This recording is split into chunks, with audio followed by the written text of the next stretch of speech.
Bonsoir à toutes, bonsoir à tous, chers amis, chers abonnés. Je vous souhaite à nouveau la bienvenue dans la suite de ce tutoriel consacré à l'apprentissage du C#. Dans les séances précédentes, nous avions abordé les notions de classe, à travers laquelle nous avons appris à créer les méthodes qui ensuite nous avons réussi à implémenter dans les différents boutons et le chargement du formulaire. Donc nous poursuivons ce cours. Cette fois-ci, nous allons donc aborder la gestion des éditions, des informations des différents plats tels que nous avions commencé. Donc nous allons maintenant voir comment modifier et sélectionner d'abord en premier, comment sélectionner une ligne à travers la data grid view présente ici. Et ensuite, après sélection, comment procéder à la modification de l'information qu'on a sélectionnée donc dans les zones de texte, tout en tenant en compte la photo. Et enfin, on va voir comment supprimer le renseignement, supprimer un plat à l'intérieur de la table. Mais avant de commencer, donc, nous allons faire un petit contrôle qui permet donc de désactiver les boutons modifier et supprimer au chargement du formulaire. Donc cela nous permet de contrôler la gestion de l'édition par rapport à la gestion de l'insertion. Donc ça permet donc d'empêcher l'utilisateur d'effectuer les deux opérations à la fois. Donc l'opération d'insertion et l'opération de modification ou de suppression. Donc je vais pour cela double-cliquer sur la barre de titre du formulaire et dans l'événement load donc du formulaire en question, du formulaire gestion plat, je vais désactiver les boutons modifier et supprimer en écrivant ceci. Bouton modifier enable égale à false. Ensuite, je vais dire bouton supprimer enable égale à false.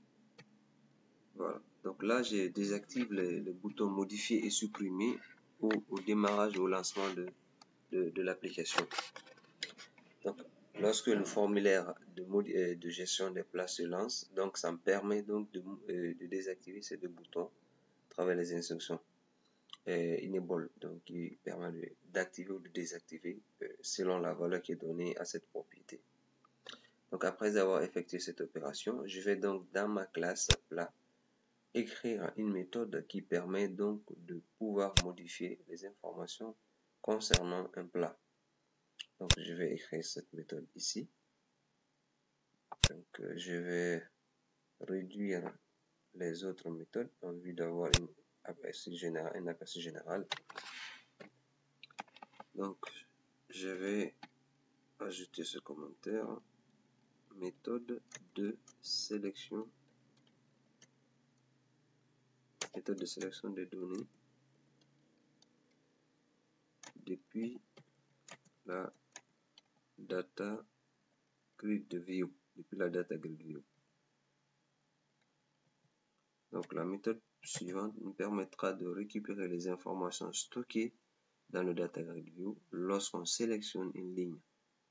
Donc à la sélection d'une ligne contenue dans la data grid view, on récupère les valeurs contenues dans chaque colonne pour les afficher ensuite dans les zones correspondantes. Donc la ligne sélectionnée équivaudra à la propriété current row de la data grid view et la colonne se trouvant dans cette ligne sélectionnée équivaudra à la propriété cells. Donc les colonnes de la data grid view sont comme les zones d'un tableau à une dimension. Donc les cases sont numérotées de 0 à n-1. Donc qu'est-ce que je vais dire concrètement? Que lorsque vous prenez ce data grid view et que vous alliez dans ses propriétés, donc vous allez voir que les colonnes telles qu'elles sont affichées sont numérotées de 0 à n-1. Donc dans cet exemple là, la colonne désignation aura pour l'indice 0, la colonne prix aura pour indice 1 et la colonne photo aura pour indice 2. Donc là également, nous avons besoin d'une autre colonne qui va représenter l'ID du produit et du plat qui va être modifié. ID sans lequel on ne peut pas mettre à jour les informations concernant un plat. Donc je vais ajouter cette colonne.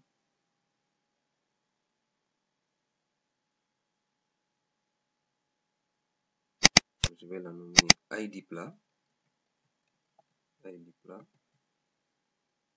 J'ajoute. J'essaie de le mettre en dernière ligne. Je vais valider.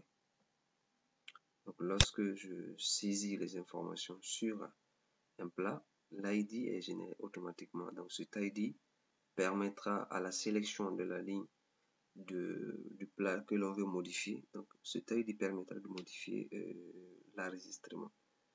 Alors cela m'oblige à revenir sur le chargement des données dans la méthode de charger liste plat et de pouvoir adapter cela pour afficher les informations dans le data grid view. Donc je vais ajouter une nouvelle colonne ici de cette manière. Donc je fais cn ds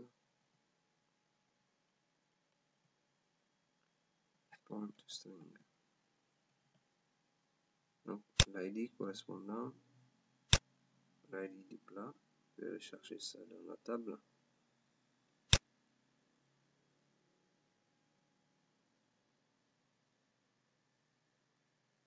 Ensuite, au niveau de la table,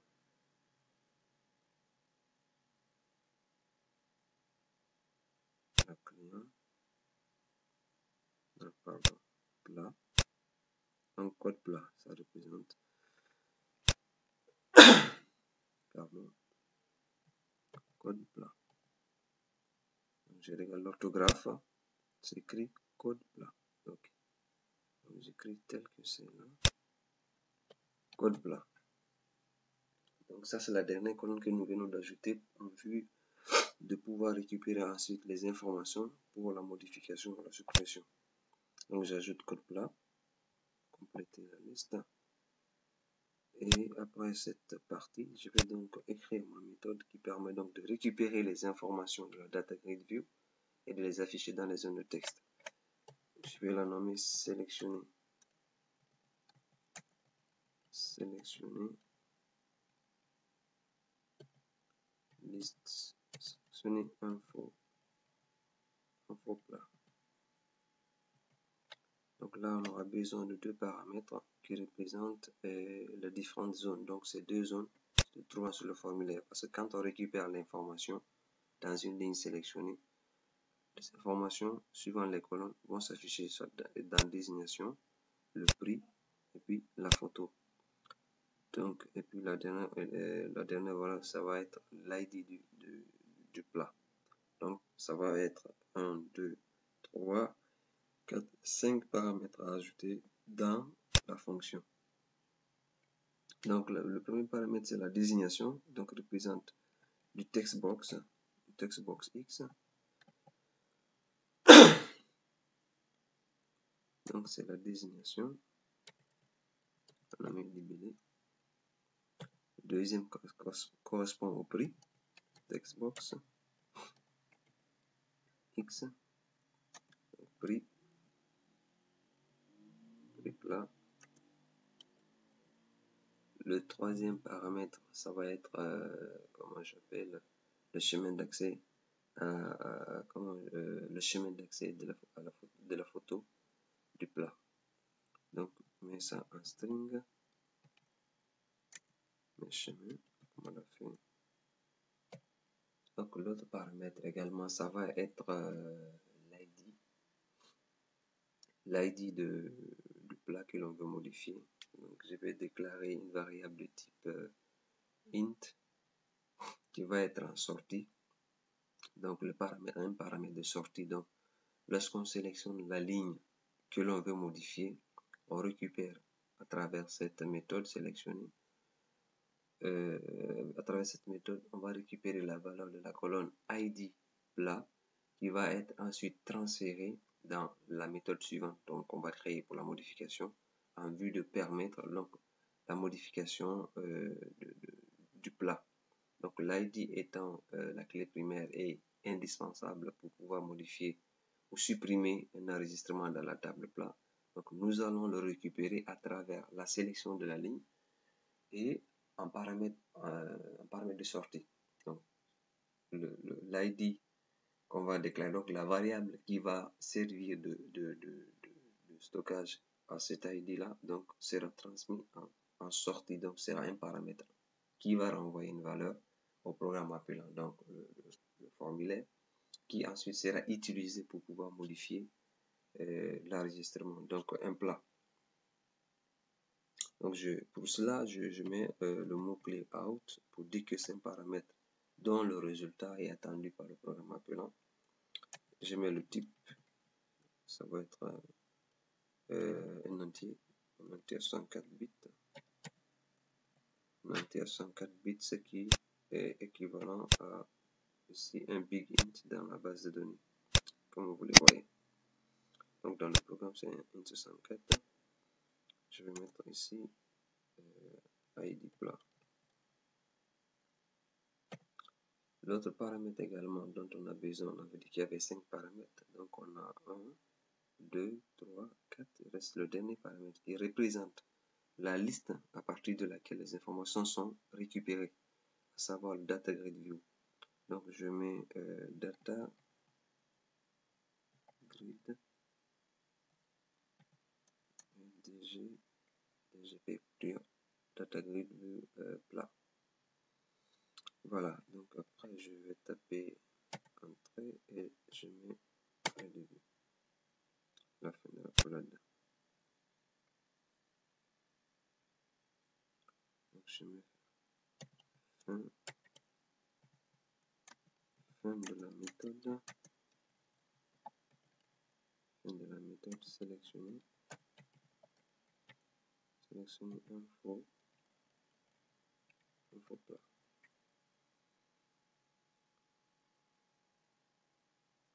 Ok, c'est pas grave. Donc là, le signalement en fait correspond au rôle que jouent les paramètres qui sont transmis en sortie. Ce doit être des paramètres dont la valeur initiale doit être renseignée avant l'utilisation obligatoirement.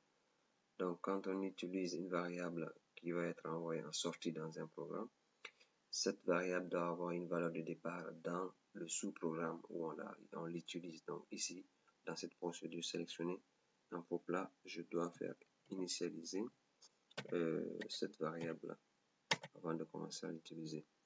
Donc comme je l'ai dit, quand on veut modifier les informations, on sélectionne la ligne sur laquelle se trouve l'information. Et à partir de là, on récupère colonne par colonne les informations contenues dans les cellules. De cette manière, donc, nous avons créé une zone qui s'appelle libellé. Donc, il va recevoir le contenu de la cellule d'indice 0 de la ligne sélectionnée. Donc, pour exprimer cela, on écrit DG, et ça c'est le nom de la data grid view. On met current dgp.current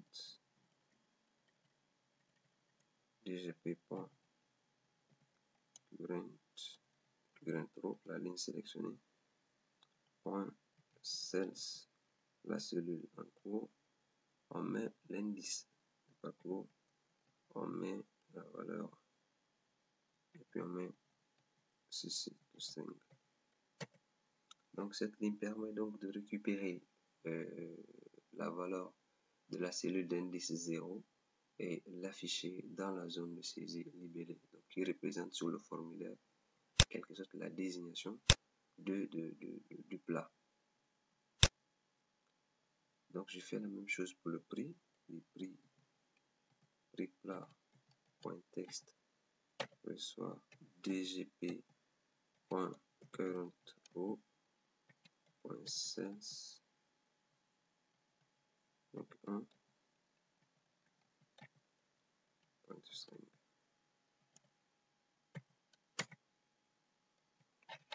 string.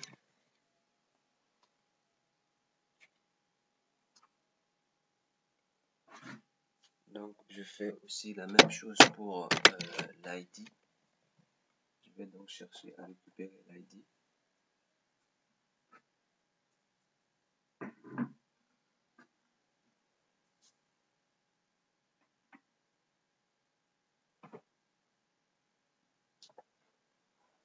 Donc, je vais récupérer l'ID de, comment j'appelle, du plat sélectionné. L'ID étant stocké dans la colonne, la dernière que je viens d'ajouter, c'est-à-dire 0, 1, 2, 3. Donc, la quatrième, donc en numéro d'ordre, ça va correspondre à la quatrième colonne.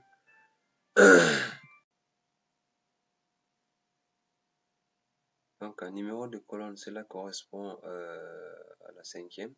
Mais comment j'appelle ça? Un numéro d'ordre, c'est la cinquième colonne, mais également la colonne d'indice numéro 4. Donc, je vais, dans ma classe plat, je vais spécifier l'ID.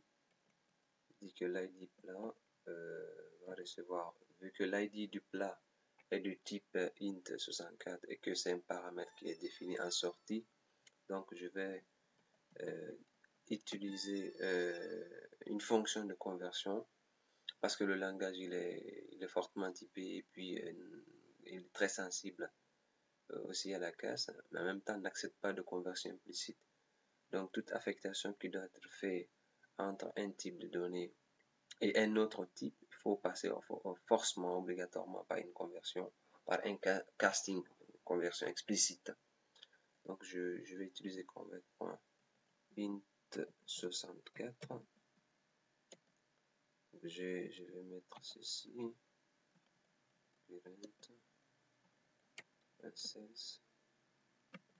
C'est cinquième colonne indice 4 string.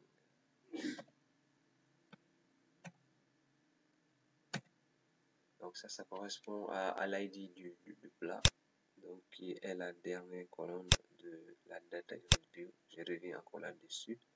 La désignation c'est 0, le prix c'est 1, photo c'est 2, ID plat c'est 3. Donc on a 0, 1, 2, 3. Donc je dois rectifier, corriger ces numéros ici, et non 4. Donc la deuxième, ça va être le prix.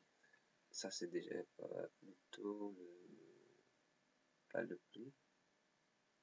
La photo, voilà, la photo du plat. Donc mes schémas reçoit .sales donc 2 string. Voilà. Donc je convertis pour l'ID du plat, je dois convertir forcément parce que la valeur qui est récupérée dans la cellule d'indice 3, donc la quatrième cellule, est récupérée sous forme de chaîne de caractères. Donc je dois convertir cette chaîne de caractères en entier 104 bits vu que ceci est un entier 104 bits. Donc voilà un peu comment on récupère. Donc cette fonction aura pour rôle essentiel de récupérer les informations concernant une ligne sélectionnée. Et à partir de cette récupération, on peut ensuite modifier la valeur des informations concernant le plat. Donc en se parlant donc de la modification, nous allons donc directement, sans tarder, créer la méthode qui va éditer les informations du plat sélectionné.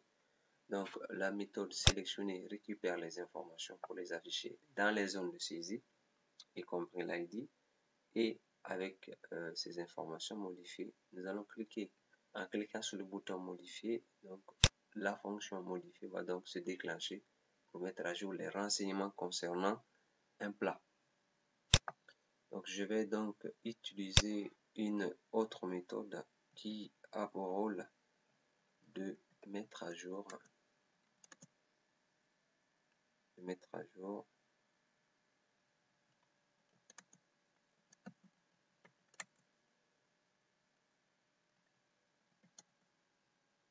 les renseignements d'un plat.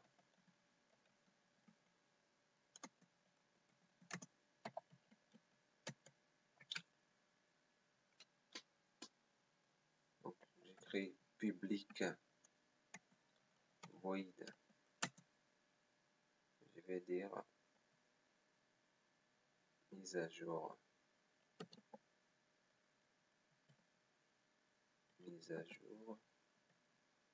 plat,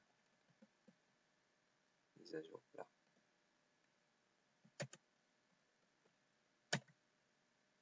Et j'écris fin de la méthode. Fin de la méthode. Mise à jour plat. Mise à jour plat. Fin de la méthode mise à jour plat. Mise à jour plat. Donc dans cette méthode, je vais donc avoir besoin comme paramètre les éléments déjà présents ici. Donc je vais récupérer les mêmes éléments. Donc ça facilitera l'accès. Je copie ceci, je viens dans l'entête de la méthode, je le colle. Donc c'est les mêmes éléments dont on a besoin effectivement. Et j'enlève le paramètre de sortie sur l'ID du plat parce que là ce sera en entrée seulement. Il va être un paramètre en entrée. Donc de sélectionner la méthode sélectionner info donc permet de récupérer la valeur de l'ID et ensuite cette valeur est envoyée à la méthode mise à jour en vue de pouvoir modifier les informations du plat sélectionné. Donc je vais avoir besoin de déclarer une variable qui donc va être la réponse parce qu'on va faire la modification avec confirmation. Donc c'est que lorsqu'on clique sur le bouton modifier pour valider les mises à jour qu'on a effectuées dans les zones de texte, on va nous demander la confirmation si effectivement nous sommes sûrs ou pas de modifier. Pour cela, j'ai besoin donc d'une variable de type dialogue résulte, donc, que je vais nommer par exemple réponse. Donc, variable qui me permet de récupérer la réponse donnée par l'utilisateur lors des mises à jour.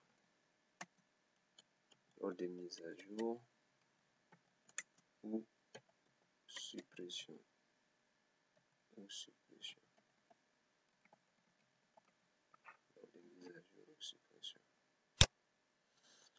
Alors donc je vais donc dans ma méthode utiliser les mêmes syntaxes que j'ai fait ici dans la méthode ajouter, donc à savoir les instantiations de la classe. Jusqu'ici j'en aurai besoin. Je vais réduire la méthode ajouter plat et dans la méthode mise à jour du plat, je vais coller les informations. Ensuite, je vais écrire ma requête de mise à jour update là. Donc je regarde, je m'assure que le nom du plat c'est effectivement comme ça. Update donc le nom de la table, plat 7. Je mets le nom de colonne. Donc 7, la colonne c'est désignation. Désignation égale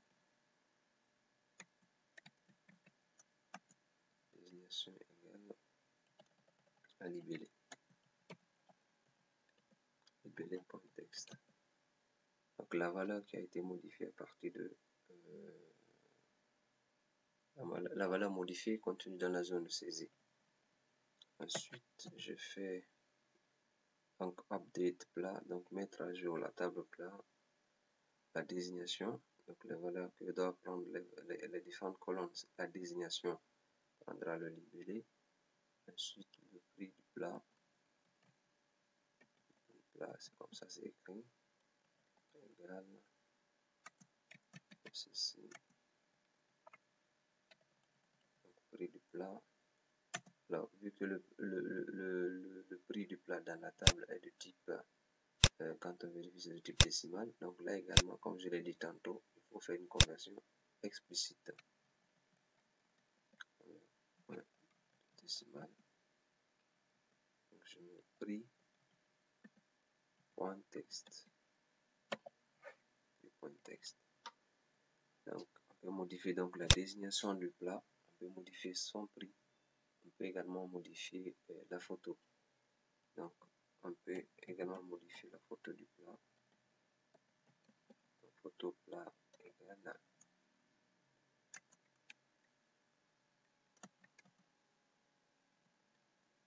photo plat égale à chemin.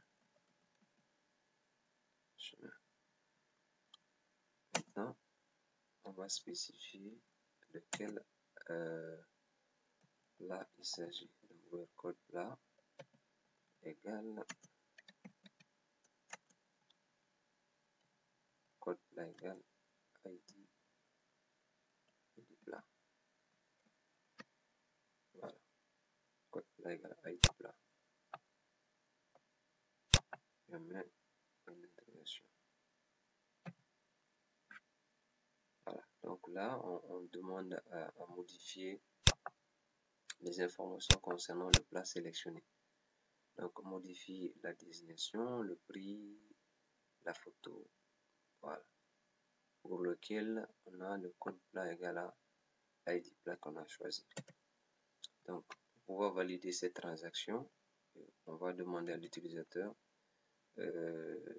comment j'appelle, donc on va demander à l'utilisateur est-ce qu'il souhaite vraiment valider la transaction ou pas du tout avant de pouvoir passer. Donc, je vais écrire ceci, message box .show. Donc, je demande la confirmation.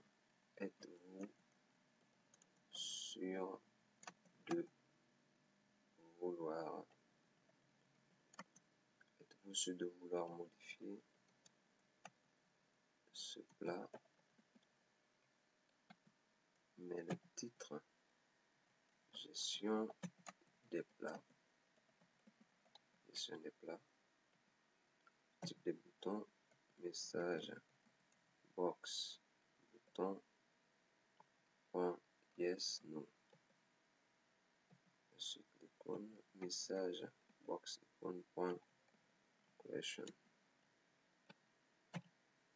Donc je demande à l'utilisateur est-ce qu'il souhaite à travers ce message, est-ce qu'il souhaite vraiment modifier les informations. Donc s'il souhaite modifier les informations, je récupère le résultat. Je récupère le résultat à travers l'instruction. Donc je peux faire un switch réponse. Donc si la réponse récupérée, comment j'appelle ça, donc je mets keys dialogue result.yes. donc si le résultat retourné à travers la boîte de dialogue correspond à oui, donc ça veut dire qu'il a décidé de valider la transaction. Donc là je fais ceci, .execute non-query, donc validation de la transaction, et je sors de cette situation. Donc lorsque je clique sur le bouton modifier, on m'envoie le message êtes-vous sûr de vouloir modifier ce plat. Alors si je clique sur le bouton oui, donc ça veut dire que j'ai décidé de valider la transaction, donc la modification. Si je dis non, rien ne va se passer. Donc après avoir validé, si toutefois j'ai cliqué sur le bouton oui et que je valide, donc je peux directement faire la mise à jour du tableau, donc de la data view, en appelant ma méthode que j'ai nommée charger liste plat, en vue d'observer les mises à jour qui ont été faites au niveau du tableau. Donc ça c'est la procédure qui gère en fait la mise à jour au niveau de chaque plat. Donc chaque fois que j'ai besoin de modifier un plat, il me suffit de sélectionner la ligne sur laquelle elle figure dans le Data Grid View. Et à travers cette sélection, je récupère le code du plat. C'est ce que vous avez vu tout à l'heure à partir de cette méthode.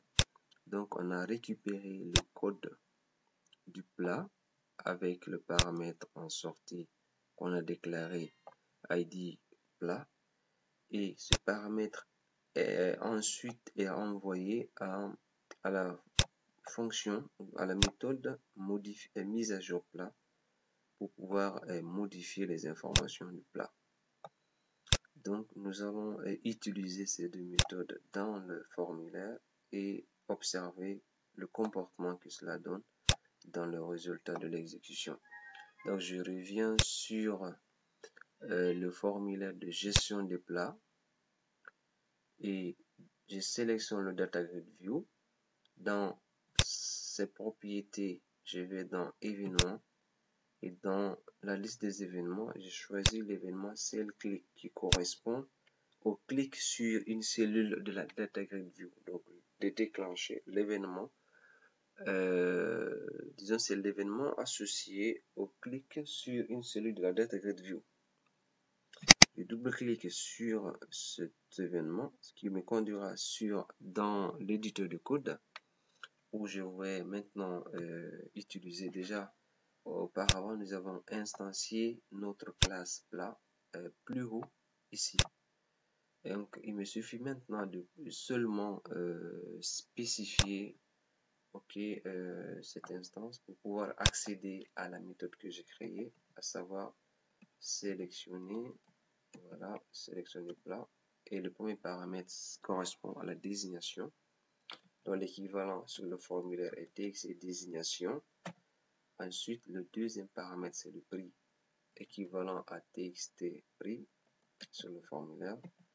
Et ensuite, on a le chemin d'accès qui équivaut à CH. On a l'ID du plat. Donc, je vais déclarer immédiatement une variable de type int64. Donc, je mets private int64 ID plat. Donc, c'est l'identifiant. C'est l'identifiant du plat. Donc, cet identifiant, je vais l'utiliser ici pour pouvoir faire la sélection. Donc, je mets out parce que c'est en sortie. Je mets ID plat. Et le dernier paramètre, ça va être la liste des plats. Voilà. Donc, alors, à la sélection, vu que j'avais désactivé au départ, donc au démarrage du formulaire, les boutons modifier et supprimer. Donc, dès que je sélectionne une ligne, donc à travers l'événement CellClick, je désactive le bouton ajouter pour activer ensuite les boutons modifier et supprimer. J'active le bouton modifier et supprimer, mais je désactive le bouton ajouter. Bouton ajouter. Valider. False. Voilà. Donc, je désactive le bouton valider au profit des boutons modifier et supprimer. Voilà. Donc, cette fonction permet donc de récupérer les informations des plats Data Grid View et de l'afficher dans les zones de texte, y compris la photo. Parlant de la photo, je me rappelle que j'ai oublié de charger l'image. Je dois charger l'image dans le Picturebox. Donc, ce qui m'amène à ajouter un nouveau paramètre ici, qui sera Picturebox, pic là. Ensuite, lorsque je sélectionne une ligne, donc le plat ainsi sélectionné, je récupère son chemin d'accès si il a été renseigné. Donc, je vérifie si le chemin d'accès à la photo du plat à la photo du plat, le chemin d'accès à la photo existe bel et bien, donc a été saisi lors de l'insertion. Donc si cela différent est différent d'une chaîne vide, alors je vais récupérer le chemin d'accès. Je récupère le chemin d'accès et je fais ensuite charger. Donc pic plat, je fais un load du chemin.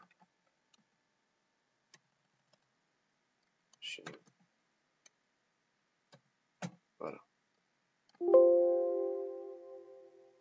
Donc, qu'est-ce que ça veut dire concrètement? Que lorsque par erreur, j'ai inséré les informations concernant un plat dans la liste. Donc, ordinairement, s'il n'y a pas ce contrôle, dès que vous cliquez sur une ligne, ça vous renvoie directement dans le message d'erreur. Donc, ça envoie un bug parce que tout simplement, la colonne photo est vide. Et vu que cet objet PictureBox ne peut stocker que des images, donc l'instruction .load va générer donc une exception de référence à une photo ou à un chemin d'accès qui n'existe pas. Donc raison pour laquelle j'ai mis ce contrôle pour que chaque fois, si au cas où l'utilisateur se trompait lors de l'enregistrement et oubliait de renseigner la photo de l'utilisateur, la photo du plat, donc il pourrait contrôler à travers ce bloc de if l'affichage de la photo, donc de n'afficher pour une ligne sélectionnée, de n'afficher pour la colonne photo que les valeurs non vides. Donc si la valeur de la colonne est renseignée, il va récupérer le chemin d'accès qui est affiché dans cette colonne et ensuite charger l'image correspondante. Dans le cas échéant, rien ne va se passer et ce qui va empêcher le bug là. Donc, ce qui m'amène à ajouter ce nouveau paramètre dans la gestion des plats. Voilà. Donc, je vais ajouter ce nouveau paramètre ici. Le nom de notre zone PictureBox. La nommer IMG plat. Dans l'appel de la fonction, j'ajoute IMG plat comme paramètre. Voilà. Ensuite, je vais donc dans le formulaire, je double-clique sur le bouton modifier ou tout simplement, je vais dans fenêtre propriété et je double-clique sur l'événement clic. Donc, ça revient à la même chose. Je vais double-cliquer sur le bouton modifier. Là, je vais appeler ma méthode mise à jour plat. Donc, qui aura pour premier paramètre la désignation. Le deuxième paramètre, c'est le prix. TXT prix. Le troisième paramètre, c'est le chemin d'accès à l'image du plat, la photo du plat. Le paramètre suivant, c'est l'ID que j'ai récupéré de l'autre côté, donc en out. Cet ID qui va être transféré en in. Et le dernier paramètre, c'est le data grid view.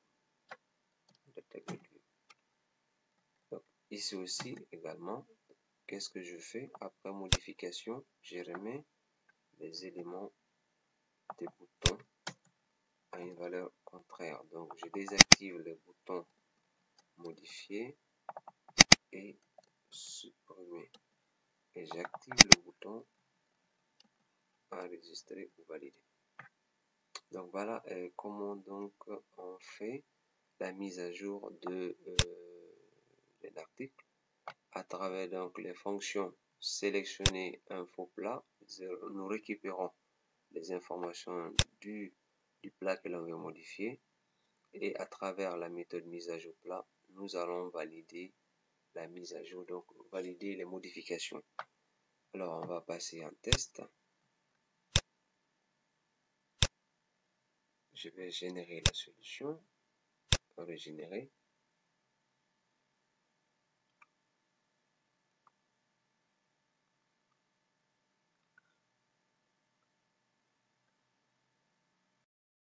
Donc la régénération terminée, je vais donc ouvrir le dossier du projet, ouvrir le dossier dans l'explorateur de Windows,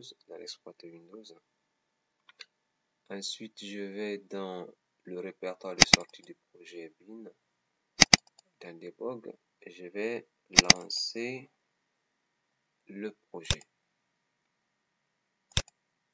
l'exécutable.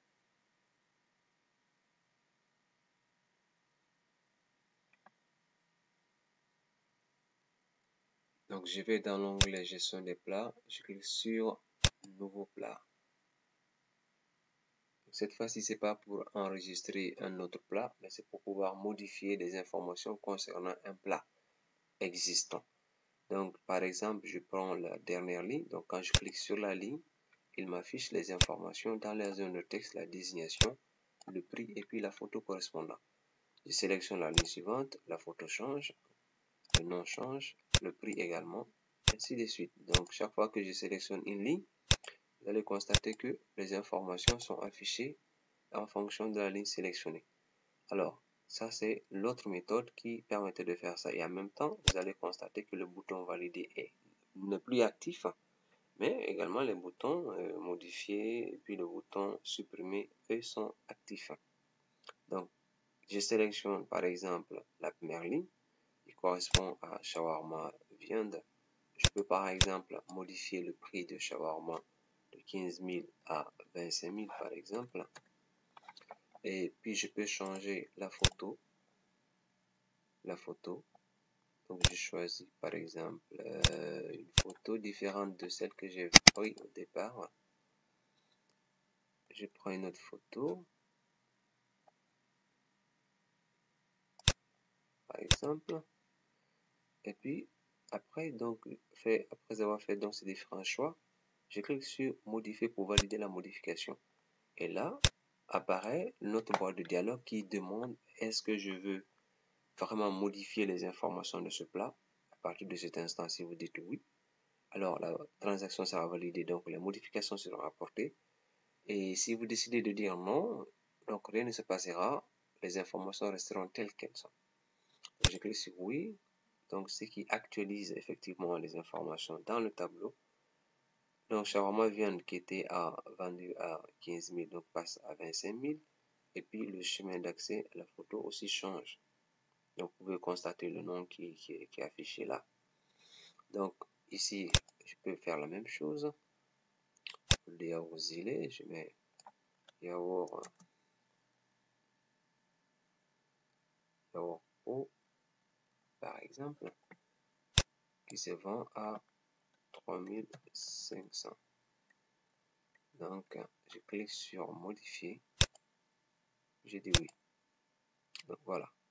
Donc la mise à jour est effectuée et chaque fois vous allez remarquer, donc après la mise à jour, vous allez constater que les boutons modifiés et supprimés sont passés à leur état initial qui était l'état de désactivation et le bouton valider est passé à son état actif. Donc voilà comment on procède un peu à la mise à jour, à la modification des informations à travers deux fonctions qu'on va le rappeler. Une fonction qui permet donc de récupérer les informations par sélection de chaque ligne. Donc quand vous sélectionnez une ligne dans la Data Grid View, les informations stockées dans les différentes colonnes, les informations stockées là sont récupérées et ensuite affichées dans les zones correspondantes ici. Et à travers ça, nous allons procéder, on a procédé à la modification. Quand on sélectionne, on procède à la modification. Après avoir modifié, on valide la modification à travers le bouton et puis oui. Donc voilà un peu comment se termine cette 6e partie, toujours de ce tutoriel consacré à l'apprentissage du langage C#. Dans la 7e partie, nous allons donc vous montrer et passer donc directement à l'étape de suppression et y ajouter quelques contrôles plus tard que nous allons pouvoir faire. Donc sur ce, je vous demande donc de télécharger le précédent tutoriel depuis le début, depuis la modélisation via PowerPoint jusqu'à la réalisation des différents écrans en vue d'être au même niveau que les autres, en vue de bien comprendre ce que nous sommes en train de faire depuis le début et cela permettra à chacun de vous de comprendre effectivement où nous étions et où nous sommes en train d'aller. Donc sur ce, je vous dis prenez soin de vous et à bientôt.